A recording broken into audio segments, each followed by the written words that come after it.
স্বাগত এখন জনপদে পুরো আয়োজনে আপনাদের সঙ্গে আছে আমি শম্পা বিশ্বাস। আনুষ্ঠানিকভাবে শুরু হলো বহুল প্রতীক্ষিত চট্টগ্রাম থেকে সন্দ্বীপ রুটে ফেরি চলাচল। সকালে সন্দ্বীপের উপজেলা পরিষদে উপদেষ্টাদের একটি বহরের সাথে উদ্বোধনী সমাবেশে ভার্চুয়ালি যোগ দেন প্রধান উপদেষ্টা ডক্টর মোহাম্মদ ইউনূস। এর আগে সকালে সীতাকুণ্ডের বাঁশবাড়িয়া ফেরিঘাটে আসেন নৌ পরিবহন উপদেষ্টা ডক্টর এম শাখাওয়াত হোসেন সহ 6 উপদেষ্টা। সেখানে নাম ফলক উন্মোচন শেষে ফেরিতে করে সন্দ্বীপের উদ্দেশ্যে রওনা দেন তারা। প্রায় 1 ঘন্টার যাত্রা শেষে সন্দ্বীপের গুপ্তছড়ায় পৌঁছায় 6 উপদেষ্টাকে বহনকারী ফেরি। বেলা 12টায় সন্দ্বীপ উপজেলা পরিষদ প্রাঙ্গণে শুরু হয় ফেরি সার্ভিস চালুর মূল আনুষ্ঠানিকতা। অনুষ্ঠানে ভার্চুয়ালি যোগ দেন প্রধান উপদেষ্টা ডক্টর মোহাম্মদ ইউনূস।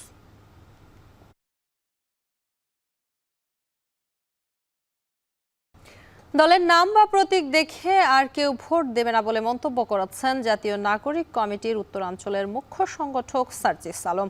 দুপুরে পঞ্চগড়ের দেবীগঞ্জে এক পথসভায় অংশ নিয়ে তিনি কথা বলেন।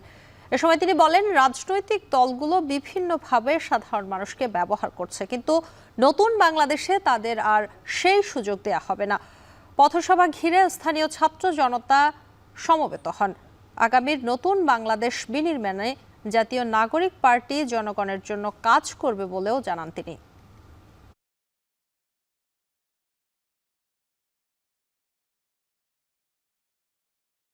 আমরা বিশ্বাস করি আগামীর বাংলাদেশে যে নতুন বাংলাদেশ আসছে, এখানে দলের নাম দেখে কিংবা কোনো মার্কা দেখে কেউ আর ভোট দিবে না, বরং কোন লোকটা কেমন, কে কেমন কাজ করছে, কার কথার সাথে কাজের মিল কেমন, এই জিনিসগুলো দেখে আগামীর বাংলাদেশে মানুষ বিভিন্ন মার্কা এবং দলে ভোট দিবে।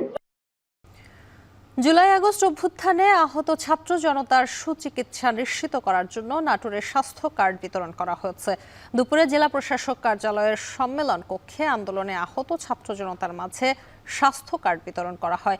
এ সময় বক্তারা বলেন, জুলাই আগস্ট অভ্যুত্থানে আহত ছাত্র জনতার সুচিকিৎসা নিশ্চিত করার জন্য এই কার্ড প্রদান করা হয়েছে, যার মাধ্যমে আহতরা দেশের যে কোনো সরকারি হাসপাতালে পরীক্ষা নিরীক্ষার পাশাপাশি ওষুধ সংগ্রহ করতে পারবেন। নাটোরে মোট 100 জনকে এই স্বাস্থ্য কার্ড দেওয়া হবে, তবে প্রথম দিনে প্রদান করা হয়েছে 90 জনকে। কুমিল্লায় আলাদা অভিযানে বিপুল পরিমাণ ভারতীয় পোশাক ও মোবাইল ফোন সহ বেশ কিছু পণ্য জব্দ করেছে বিজিবি, তবে এ ঘটনায় কাউকে আটক করা যায়নি। দুপুরে অভিযান ও পণ্য জব্দের বিষয়টি নিশ্চিত করে বিজিবি 10 ব্যাটালিয়নের অধিনায়ক লেফটেন্যান্ট কর্নেল মীর আলী। সংবাদ বিজ্ঞপ্তিতে তিনি জানান, ভোরে কুমিল্লার সীমান্তের কটক বাজার এলাকায় অভিযান চালিয়ে 5 থুবি হাই স্কুলের পাশ থেকে ভারতীয় শাড়ি ও গার্মেন্টস সামগ্রী সহ বিভিন্ন পণ্য বোঝাই একটি মিনি ট্রাক জব্দ করা হয়। অন্যদিকে একই সময় সীমান্তের নোয়াপুর কাচিগাং মাঠ এলাকা থেকে জব্দ করা হয় ভারতীয় 25টি পুরাতন ও 96টি বিভিন্ন ব্র্যান্ডের নতুন মুঠোফোন। অভিযান টের পেয়ে পণ্য রেখেই চোরাচালানকারীরা পালিয়ে যায় বলে জানায় বিজিবি। উদ্ধার হওয়া পণ্যের বাজার মূল্য প্রায় 1 কোটি টাকা বলে জানানো হয়। সিলেটে নির্যাতনের শিকার হয়ে এক গৃহ পরিচারিকার মৃত্যুর অভিযোগ উঠেছে। রোববার দিবাগত রাত 2টার দিকে ওসমানী মেডিকেল কলেজ হাসপাতালের আইসিইউতে চিকিৎসাধীন অবস্থায় মৃত্যুর বিষয়টি নিশ্চিত করেছে হাসপাতাল কর্তৃপক্ষ। নিহতের পরিবারের সদস্যদের অভিযোগ, শারীরিক নির্যাতনের শিকার হয়েই তার মৃত্যু হয়েছে। ভুক্তভোগীর পরিবারের দাবি, নিহত লাকি আক্তার একজন চিকিৎসকের বাড়িতে কাজ করার সময় নানাভাবে নির্যাতনের শিকার হয়। পরে অসুস্থ হয়ে পড়লে নেওয়া হয় হাসপাতালে। মৃত্যুর বিষয়ে ময়না তদন্ত না করে মন্তব্য করতে রাজি হয়নি পুলিশ। তবে এ বিষয়ে নগরীর শাহপরান থানায় মামলার প্রস্তুতি নিচ্ছেন নিহতের বাবা মা।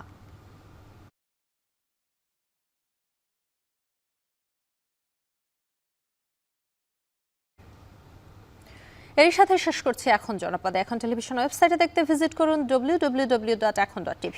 এছাড়া এখন টেলিভিশন ফেসবুকে দেখতে ভিজিট করুন facebook.com/tv.ekhon এবং ইউটিউবে এখন টেলিভিশন দেখতে ভিজিট করুন youtube.com/c/ekhon tv।